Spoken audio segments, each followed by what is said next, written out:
Christine grew up in America with limited financial resources and transformed her net worth from just about zero to 7 figures. However, her journey was anything but linear. Following the traditional path, school, college, corporate life, she quickly realized that was not the road to financial freedom.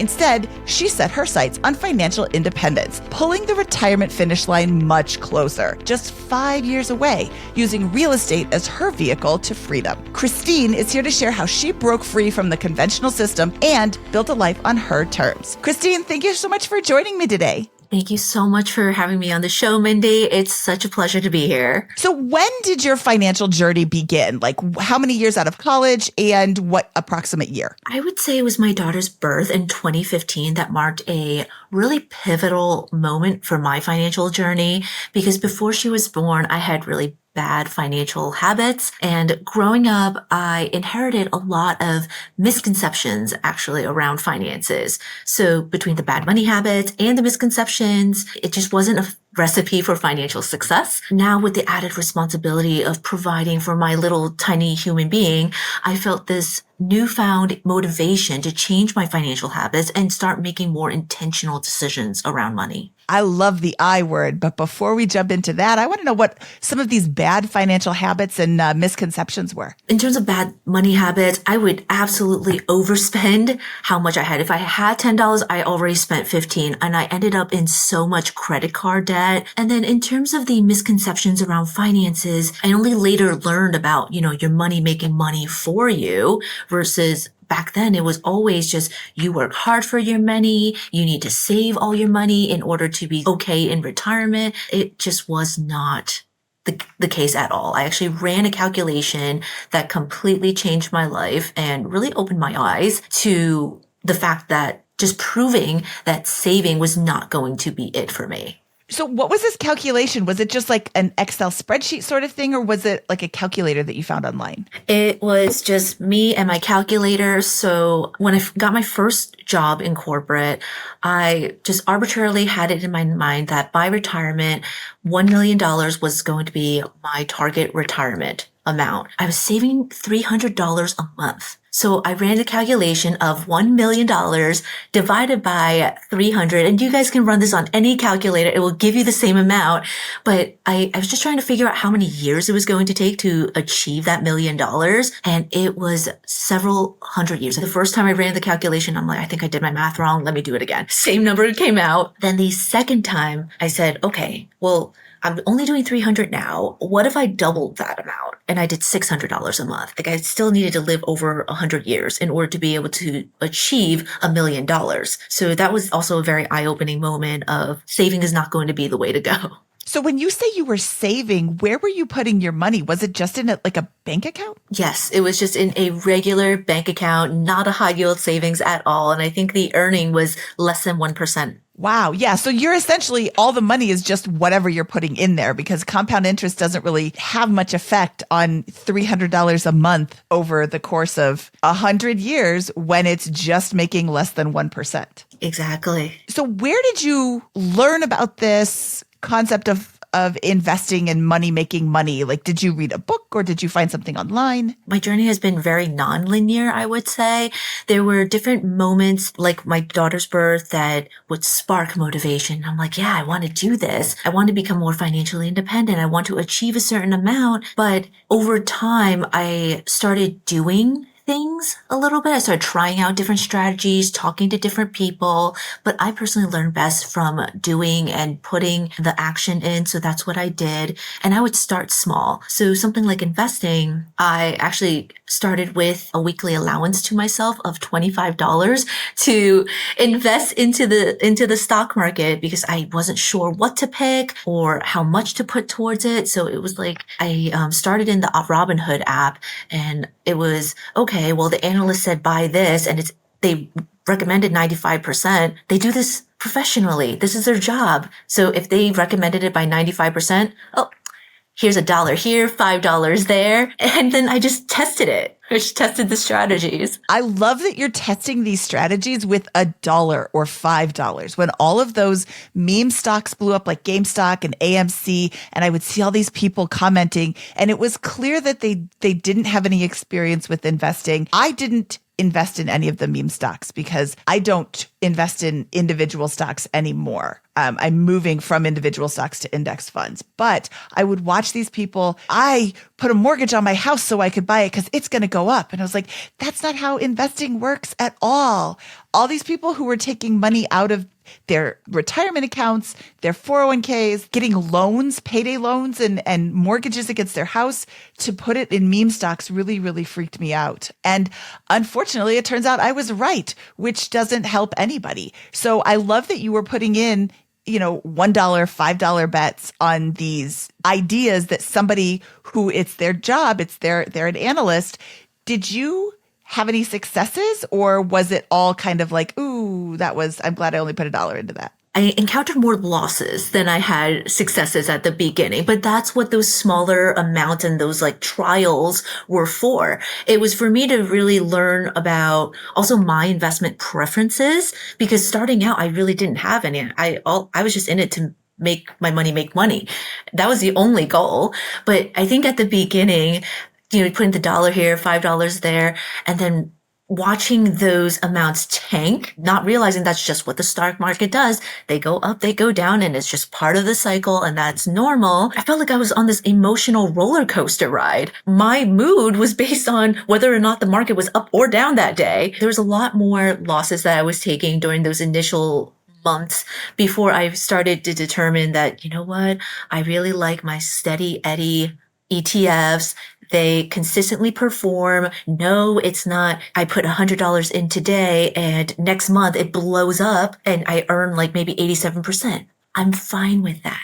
I like my ETFs, like the S&P 500, that just continuously grow over time, steadily, but pretty surely. I love that too. And we have, like I said, we have been transitioning from individual stocks over to index funds once we discovered index funds. I mean, it was not that long ago that we discovered the concept of index funds, which is kind of surprising because we've been investing for probably 20, 25 years. But to only have discovered index funds, I can't remember when it was, but it was probably in the last 5 or 10 years that we discovered them, but they've been around forever.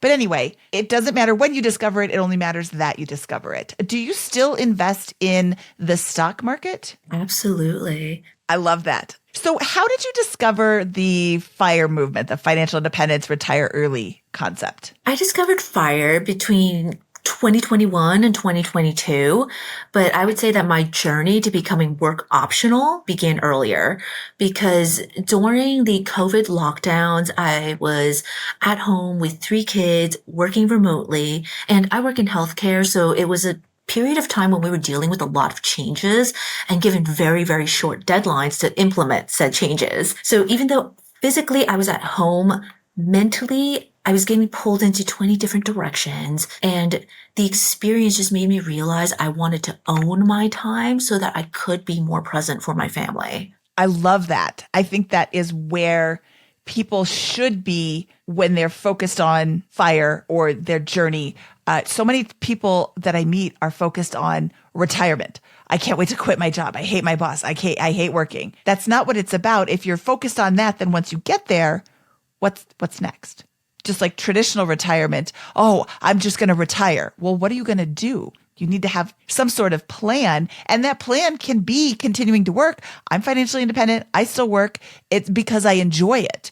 But I think I enjoy it more because I know I don't have to work. I 1000% completely get that, Mindy, because I actually myself held this misconception, if you will, that once I hit my FI number, I'm going to submit my papers and that's it. I'm going to retire because that's what it stands for, right? Financial independence, retire early. And then once it was actually just a few months ago when I was running the numbers and I'm like, oh, I've hit the FI number.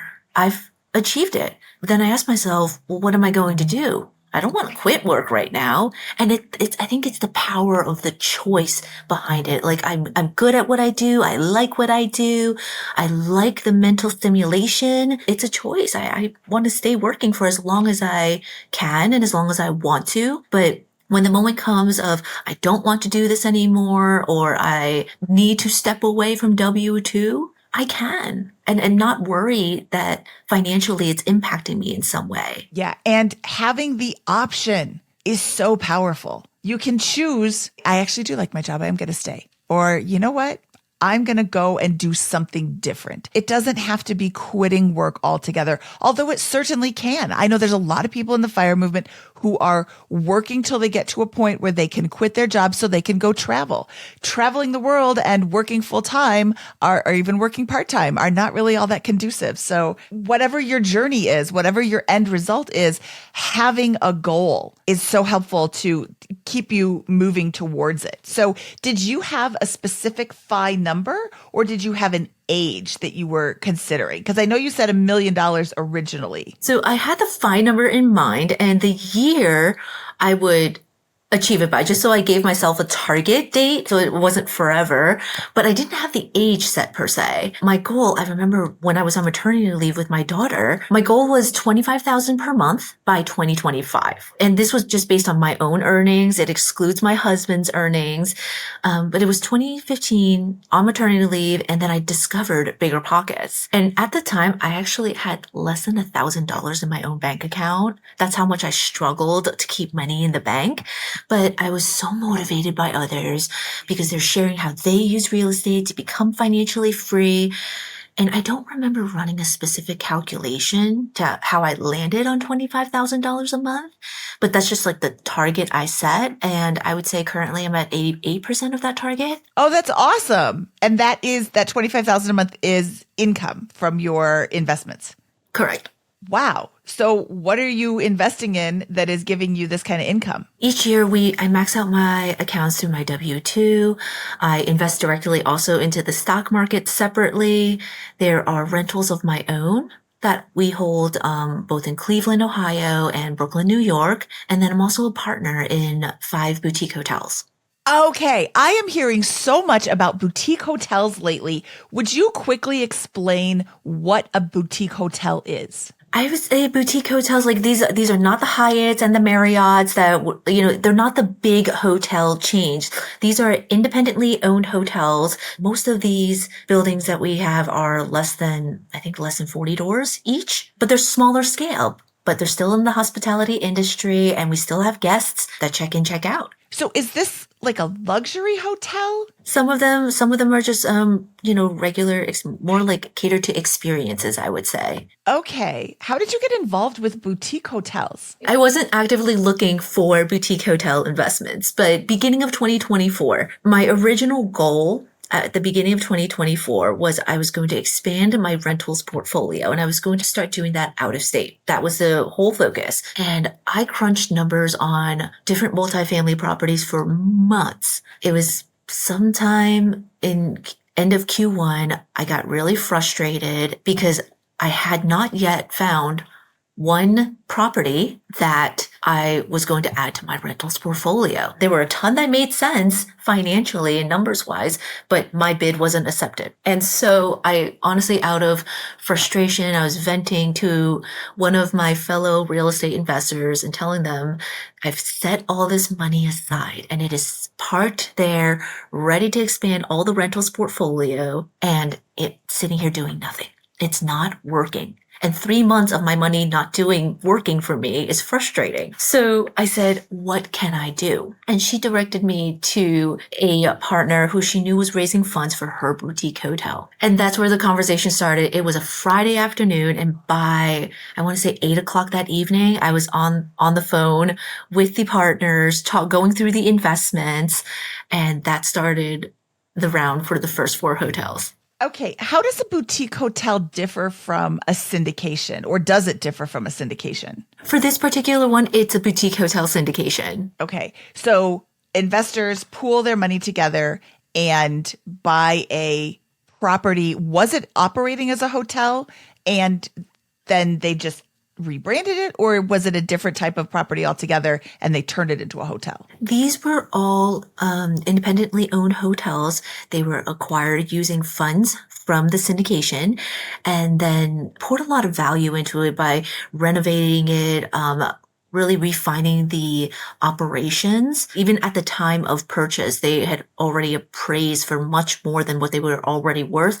Then we added in the layer of renovations and then the fine tuning of the operations. And altogether, it's just a very magical formula. Let's get back to your FI journey. What was your yearly income at the beginning of your FI journey? At the beginning of my FI journey, my W-2 income was around $75,000. And then through a combination of role changes, annual raises, building up my skill sets, I've been able to grow that to about 3 times that amount. Do you include that in your $25,000 income, or do you not include that for your $25,000 a month goal? Oh, I do include that. Do you plan on leaving your job anytime soon? At the current time, no. I really like what I do, and I really do love like this mental stimulation, the social interactions, and all of that combined. I don't think it makes sense right now to really truly retire early, but I really like having that option in the background like at all times. How many rentals do you own outside of the boutique hotels? Rentals alone, I own 2 properties. One is a duplex in Brooklyn and the other is the duplex in Cleveland, Ohio. Okay, that Brooklyn duplex. When did you buy that? 2011. Oh, wow. Okay, that's got to be just a really sweet investment. Do you live in either of these properties? No, I do not. And I actually invested in that Brooklyn duplex without fully understanding all of the benefits that it would provide to us later on in the future. Buying a home and buying real estate, it is something that our Asian parents have drilled into us since we were kids. You got to buy a house. And so when the opportunity came up in 2011, they pushed us to do it and we fulfilled that wish. Did you live in it when you first bought it, or did you just buy it as a strictly investment property? We did live in it part-time when we first bought it, and then we had tenants in the other unit. My parents do live there full time. As we got married and we started moving out of the house, my husband and I went off. We bought our own primary investment, and then my sister and my brother-in-law as well. How has your investment strategy changed over your FI journey? Like early on, my investment strategy was a whole lot less refined. I focused on trying a little bit of everything instead, but not fully understanding the benefits it provided. Like I contributed to my retirement accounts, didn't fully understand the benefits or how calculations were calculated. So I started small in a lot of different investments. And as I learned more about my own investment preferences, my own risk tolerance, I would then deploy more funds towards the investments that gave me the best results with the least amount of work. And I call that high return, low effort investments. Well, I love high return, low effort investments. Those are my favorite. You mentioned after-tax investing, and those who don't invest outside of their tax-advantaged retirement accounts and home equity fall into what Scott Trench and I call the middle-class trap, where you might be a millionaire on paper, but you don't really have $1 million because it's locked up in your house or it's locked up in your retirement accounts that you can't really access. So what percentage of your net worth would you say is in your after-tax investment accounts? Probably about 30%. I love that for you, because then should you decide, let's say everybody at your company that you like leaves and then you get just the worst bosses ever, you can say, oh, I don't enjoy this anymore. I can leave. And you have a lot of options. You can live off of those non-retirement accounts, those after-tax investments, until you find a job that you love, or until you decide which way you're going to go, or until you just decide, I have enough and this is going to be it until I hit traditional retirement age. So I love that. What do you think some of the biggest misconceptions of financial independence are? I would say the biggest one is that once you are FI, you quit working, because that's what traditional retirement is. And up until a few months ago, this was me. So that's why I'm saying this is probably one of the bigger ones, because I was reminded that financial independence is really about having the freedom to choose how you spend your time. Yes, absolutely. It's not just about retiring early. Exactly. It's really like I'm fine, but I'm choosing to work. You're fine, but you're choosing to work. We like what we do. We're good at what we do. One of the key things we keep stressing is options. I just like having the option there that should the day come, I don't want to work or I need to step away. It's such a reassurance that I can do that and not feel like, oh my God, but am I impacting my own retirement in the process to do something like that? Christine, I just love that you're giving yourself options. You have the option to stay at your job. You have the option to leave and go explore things for a while. And you also have the option to come back. The flip side is you don't pursue financial independence. You don't have this huge safety net underneath you. And your company decides, you know what, Christine, thank you so much for your time. We don't want you to work here anymore. Employment it's at will in almost all of America. So they could just say, we're done with you. There's no loyalty anymore from corporations. There's not that much loyalty from employees, but I think it's not really a chicken and an egg thing. I think the corporations stop showing their loyalty and employees are like, well, then I'm going to go someplace else. But either way, you're not guaranteed a job. So if you're saving and saving and your company lets you go, you have options that you can pursue. You don't have to make a snap decision based on, I got to put food on the table tomorrow, so I have to accept whatever job that comes by this day. And you can choose to stay at your job and then decide later on down the road, you know what, I think I'm done and I want to go be an underwater basket weaver on TikTok or whatever it is you want to do. Maybe that's your lifelong dream and I'm psychic, but it's probably not, and I'm definitely not psychic. It just opens up so many doors. And when I'm talking to people in the past, I try not to proselytize anymore. But when I'm talking to people in the past about, this concept, they'd be like, I like my job. No, okay. You like your job now. Have you ever liked a job and then it turned? I don't know what I would do after retirement. Okay, then you should still continue to work until you figure that out. What is something you would do if your company decides at the exact same time that you decide that you're just going to part ways? How would you spend your days? I would definitely not stress to attend all of my kids' school events. So I would prioritize a lot of that.